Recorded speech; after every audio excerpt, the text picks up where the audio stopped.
Telephone ലൈനിൽ ശ്രീ മോഹൻ വർഗീസ്, റഷ്യയ്ക്ക് പാകിസ്ഥാനാണ് കുറച്ചുകൂടി താല്പര്യം റഷ്യയുമായി അടുക്കാൻ. കാരണം നിരവധി സഹായങ്ങൾ ലഭ്യമാകാൻ സാധ്യതയുള്ള ഒരു കാര്യമാണ്. ഓയിൽ അടക്കമുള്ള കാര്യങ്ങളിൽ വലിയ പരിഗണന ലഭിക്കണമെന്ന് ആഗ്രഹിക്കുന്ന രാജ്യം കൂടിയാണ് പാകിസ്ഥാൻ. ഇന്ത്യയുമായുള്ള ബന്ധമായിരുന്നു അവർക്കൊരു വിഘാതമായിരുന്നത്. ഇപ്പോൾ ഇന്ത്യയുമായുള്ള ബന്ധം ഈ അമേരിക്കൻ കരാറിൻ്റെ അടിസ്ഥാനത്തിൽ ഒന്ന് വഷളായ പശ്ചാത്തലത്തിൽ സ്വാഭാവികമായി പാകിസ്ഥാൻ അതിന് ശ്രമിക്കുമല്ലോ.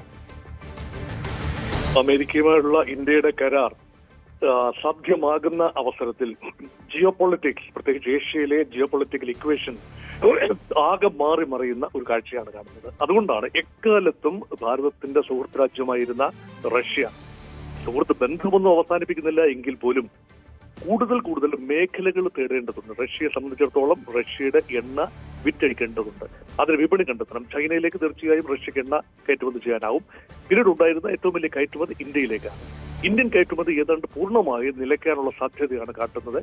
ജോയിന്റ് ഡിക്ലറേഷനിൽ അമേരിക്കയും ഇന്ത്യയും കൂടി എത്തിച്ചേർന്ന കരാറുമായി ബന്ധപ്പെട്ട ജോയിന്റ് പ്രഖ്യാപനത്തിൽ എണ്ണ നിർത്തും എന്ന കാര്യവും എപ്പോൾ അത് വാങ്ങൽ നിർത്തും എന്നതിനെ കുറിച്ചോ കൃത്യമായ പരാമർശമില്ല. പക്ഷേ ഇന്ത്യൻ കമ്പനികൾ Bharat petroleum, Hindustan petroleum, Indian oil കോർപ്പറേഷനും റിലയൻസ് പെട്രോളിയം ഒക്കെ എണ്ണ വാങ്ങൽ ഘട്ടം ഘട്ടമായിട്ട് നിർത്തുകയാണ്. ഈ 2 മാസത്തിനുള്ളിൽ, ഫെബ്രുവരി മാർച്ച് മാസത്തിനുള്ളിൽ എണ്ണ വാങ്ങൽ പൂർണ്ണമായി നിൽക്കുമ്പോൾ മുൻപുണ്ടായിരുന്ന ഓർഡറുകൾ മാത്രമാണ് ഈ മാസങ്ങളിൽ, ഫെബ്രുവരി മാർച്ച് മാസത്തിൽ എക്സിക്യൂട്ട് ചെയ്യാൻ സാധ്യത.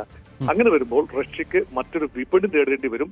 അങ്ങനെയാണ് ഊർജ ആവശ്യം ഏറെയുള്ള പാകിസ്ഥാൻ റഷ്യൻ എണ്ണ ജിയോഗ്രാഫിക്കൽ പ്രോക്സിമിറ്റി കൂടിയുണ്ട്, അവിടെ എത്തിക്കാനുള്ള എളുപ്പമാർഗവുമുണ്ട്.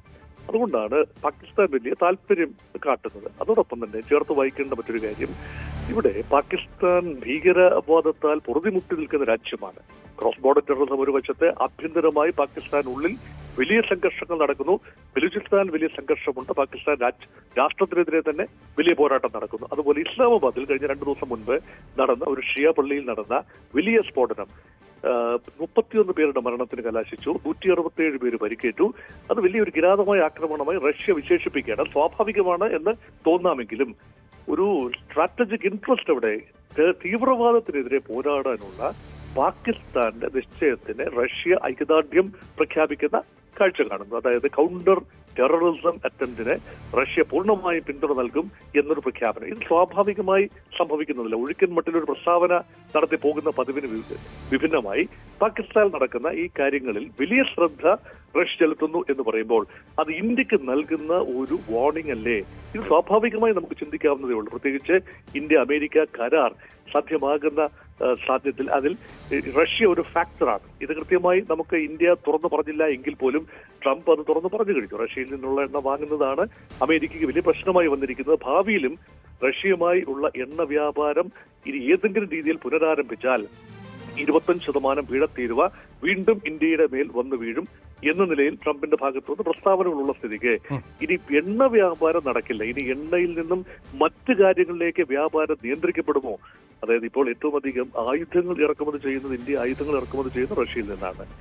മിഗ് വിമാനങ്ങളും സുഖോയ് MK-30 വിമാനങ്ങളും കലാഷ്നിക്കോവ് റൈഫിൾസും എന്ന് വേണ്ട, അതുപോലെ നമ്മുടെ ജോയിന്റ് പദ്ധതികളുണ്ട്, ബ്രഹ്മോസ് മിസൈൽ പദ്ധതി ഉൾപ്പെടെയുള്ള കാര്യങ്ങളുണ്ട്. അതുകൊണ്ട് റഷ്യയുമായി ചരിത്രപരമായി നമുക്കുള്ള ആയുധ വ്യാപാരത്തിന്റെ ബന്ധം, ഊഷ്മളമായ ബന്ധം, സാംസ്കാരിക ബന്ധവും ആയുധ ബന്ധവും എല്ലാമാണ്. എണ്ണ വ്യാപാരം അടുത്ത കാലത്ത് മാത്രം തുടങ്ങിയ ഒരു കാര്യമാണ്. അത് പൂർണ്ണമായി എണ്ണ വ്യാപാരത്തിൽ തട്ടി ഇന്ത്യ റഷ്യ ബന്ധം ഉലയുന്നത് ഇന്ത്യക്ക് അത്ര ആരോഗ്യപരമായ ഒരു കാര്യമല്ല. റഷ്യ അതിനെ വലിയ ആശങ്കയോടെയാണ് കാട്ടുന്നത്. അതുകൊണ്ട് തീർച്ചയായും ഇതൊരു സൂചനകൾ നൽകുകയാണ്. ഇങ്ങനെയാണ് ആഗോള രാഷ്ട്രീയത്തിൽ ചില ഫീലേഴ്സ് അല്ലെങ്കിൽ സൂചനകൾ നൽകുന്നത് ഇങ്ങനെയാണ്. അതുകൊണ്ട് ഇന്ത്യക്കും അമേരിക്കയ്ക്കും ഒക്കെയുള്ള ഒരു വാർണിംഗ് എന്ന നിലയിൽ കാണാൻ, പാകിസ്ഥാനെ ഞങ്ങൾ ചേർത്ത് പിടിക്കാൻ വേണ്ടി വന്നാൽ പാകിസ്ഥാനെ ചേർത്ത് പിടിക്കാൻ ഞങ്ങൾ മടിക്കില്ല. നോക്കൂ, അമേരിക്ക ഏറെ ഭയക്കുന്നത് എന്താണ്? റഷ്യ, ചൈന, ഇന്ത്യ ആക്സിസ് ആണ് ഭയക്കുന്നത്. അതിനു പകരമായി ഇവിടെ Islamabad, Beijing and Moscow axis വന്നു കഴിഞ്ഞാൽ അമേരിക്ക അതിനേക്കാൾ വലിയൊരു ബുദ്ധിമുട്ടാണ് അനുഭവിക്കുന്നത്. അപ്പൊ ഇന്ത്യയെ സമ്മർദ്ദത്തിലാക്കാൻ വേണ്ടി കഴിഞ്ഞ ഏതാനും മാസങ്ങളായി ഡൊണാൾഡ് ട്രംപ്, കൃത്യമായി പറഞ്ഞാൽ കഴിഞ്ഞ ഓഗസ്റ്റ്, സെപ്റ്റംബർ, ഒക്ടോബർ മാസങ്ങൾ പ്രത്യേകിച്ചും അമേരിക്ക പാകിസ്ഥാന്റെ സൈനിക മേധാവി അമേരിക്കയിലേക്ക് ക്ഷണിക്കുകയും അസീം മുനീറിനെ അമേരിക്കയിലേക്ക് ക്ഷണിക്കുകയും വലിയ രീതിയിൽ പ്രോത്സാഹിപ്പിക്കുകയും ഒക്കെ ചെയ്യുന്നത് കണ്ടതാണ്. ഒരു ധാതു മണൽ കരാർ ഉൾപ്പെടെ എത്തിച്ചേരുമെന്ന പ്രതീതി ജനിപ്പിക്കുകയാണ്. അത് ഇന്ത്യയെ സമ്മർദ്ദപ്പെടുത്തുക എന്ന തന്ത്രമാണ്, ട്രംപിന്റെ തന്ത്രമാണ്. അങ്ങനെ ഇന്ത്യയെ സമ്മർദ്ദപ്പെടുത്താൻ ട്രംപ് തന്ത്രം എടുത്ത് പാകിസ്ഥാനോട് അടുക്കുമ്പോൾ ഇന്ത്യയെ സമ്മർദ്ദപ്പെടുത്താൻ പാകിസ്ഥാനോട് അടുക്കുക എന്ന തന്ത്രം റഷ്യ പ്രയോഗിക്കുന്നത് ഒരു തരം കൗണ്ടർ ബാലൻസിംഗ് ആണ്. അതുകൊണ്ട് ഇവിടെ രണ്ട് കാര്യങ്ങളിൽ പാകിസ്ഥാനും റഷ്യയും തമ്മിലുള്ള താല്പര്യങ്ങൾ കൺവേർജ് ചെയ്യുന്നു. ഒന്ന് എനർജി വാക്യൂമാണ്, അതായത് പാകിസ്ഥാൻ ഇല്ലാത്തത് എനർജിയാണ്. ആ എനർജി ഫില്ല് ചെയ്യാൻ, ആ വാക്യൂം ഫില്ല് ചെയ്യാൻ റഷ്യക്ക് കഴിയും.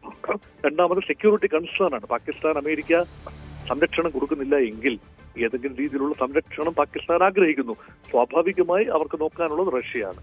അതുകൊണ്ട് ഇന്നലെ വരെ ഉണ്ടായിരുന്ന ബന്ധങ്ങൾ ഇപ്പോൾ പഴങ്കഥയാകുന്ന സ്ഥിതിക്ക് പുതിയ ബന്ധങ്ങൾ തേടിയുള്ള രാജ്യങ്ങളുടെ പ്രയാണമാണ് ഇപ്പോൾ കണ്ടുകൊണ്ടിരിക്കുന്നത്. അതാണ്. നന്ദി ശ്രീ ഡോക്ടർ മോഹൻ വർഗീസ് ഈ വിഷയത്തിൽ പ്രതികരിച്ചത്. സുവി, ഈ ഇന്ത്യയിലെ പ്രധാനപ്പെട്ട 3 പെട്രോളിയം കമ്പനികൾ ഇതിനകം തീരുമാനമെടുത്തു എന്നാണ് മനസ്സിലാക്കേണ്ടത് റഷ്യൻ എണ്ണ വാങ്ങേണ്ട എന്നതിനെക്കുറിച്ച്. അത്തരമൊരു നീക്കം, അതുമായി ബന്ധപ്പെട്ട ഔദ്യോഗികമായ ഒരു വിശദീകരണം കൂടി വരേണ്ടതുണ്ട്. അത് ഉടൻ ഉണ്ടാകുമെന്ന് പ്രതീക്ഷിക്കണം. രഞ്ജിത്ത്, ഔദ്യോഗികമായ ഒരു വിശദീകരണം എണ്ണ കമ്പനികളുടെ ഭാഗത്തു നിന്ന് ഉണ്ടായിട്ടില്ല. പക്ഷേ റഷ്യയിൽ നിന്നുള്ള എണ്ണ കുറയ്ക്കാൻ ഏതാനും മാസങ്ങളായി ഇന്ത്യൻ കമ്പനികൾ തയ്യാറെടുത്തിരുന്നു. അതിൽ ഏറ്റവും പ്രധാനം ഇന്ത്യൻ ഓയിൽ, ഭാരത് പെട്രോളിയം, അതുപോലെ തന്നെ റിലയൻസ് ഇൻഡസ്ട്രീസ് തുടങ്ങിയവയാണ്. അവ ഈ മാർച്ചിൽ വാങ്ങാനുള്ളവ വാങ്ങും. അതിനുശേഷം ഏപ്രിൽ മുതൽ റഷ്യൻ വിതരണക്കാരിൽ നിന്ന് എണ്ണ വാങ്ങില്ല എന്നാണ് അറിയാൻ സാധിക്കുന്നത്. ഇത് വലിയ കനത്ത തിരിച്ചടിയാണ് റഷ്യയ്ക്ക് ഉണ്ടാക്കുന്നത്. വലിയ ഒരു വിപണി സാധ്യതയാണ് റഷ്യയുടേത് അടയുന്നത് എന്നൊരു സൂചന കൂടി ഉണ്ട്. നേരത്തെ തന്നെ ഈ ഇന്ത്യൻ എണ്ണ കമ്പനികൾ റഷ്യൻ എണ്ണ വാങ്ങുന്നത് കുറച്ചതായുള്ള റിപ്പോർട്ടുകൾ വന്നിരുന്നു. ഏതായാലും ഇത് നിരീക്ഷിക്കാൻ അമേരിക്ക വാണിജ്യകാര്യ മന്ത്രാലയത്തെ ചുമതലപ്പെടുത്തിയിട്ടുണ്ട്. സ്റ്റേറ്റ് സെക്രട്ടറിയെയും അതുപോലെ തന്നെ അവരുടെ സ്റ്റേറ്റ് സെക്രട്ടറിയെയും ട്രഷറി ഡിപ്പാർട്ട്മെന്റും ചേർന്ന് ഒരുമിച്ചായിരിക്കും ഇന്ത്യ റഷ്യയിൽ നിന്ന് എണ്ണ വാങ്ങുന്നുണ്ടോ എന്ന് നിരീക്ഷണം നടത്തുക. അങ്ങനെ വാങ്ങുകയാണെങ്കിൽ ഇപ്പോൾ ഒഴിവാക്കിയ 25% ചുങ്കം വീണ്ടും ഏർപ്പെടുത്തും എന്നാണ് ട്രംപ് അറിയിച്ചിരിക്കുന്നത്. അതിനുള്ള നീക്കങ്ങൾ ട്രംപിന്റെ ഭാഗത്തു നിന്ന് ഉണ്ടാകുന്നുണ്ട്. ഏതായാലും നിലവിൽ റഷ്യയിൽ നിന്ന് എണ്ണ വാങ്ങേണ്ട എന്നത് സംബന്ധിച്ച ഒരു കൃത്യമായ ഒരു പ്രഖ്യാപനം കേന്ദ്ര സർക്കാരിന്റെ ഭാഗത്തു നിന്നോ എണ്ണ കമ്പനികളുടെ ഭാഗത്തു നിന്നോ ഉണ്ടായിട്ടില്ല. പക്ഷേ എണ്ണ വാങ്ങുന്നത് കുറയ്ക്കാനുള്ള നീക്കങ്ങൾ നടക്കുന്നു എന്നാണ് സൂചനകൾ പുറത്തുവരുന്നത്. രഞ്ജിത്ത്, സുബി വിശ്വനാഥാണ് വിവരങ്ങൾ പങ്കുവച്ചത്. ഏതായാലും റഷ്യ പാകിസ്ഥാൻ ബന്ധം അത് കുറച്ചുകൂടി ദൃഢമാകുന്നു എന്നുള്ള വാർത്തകൾ കൂടി പുറത്തുവരുന്നുണ്ട്. കൂടുതൽ വാർത്തകൾക്ക് news 18 Keralam YouTube channel subscribe ചെയ്യുക.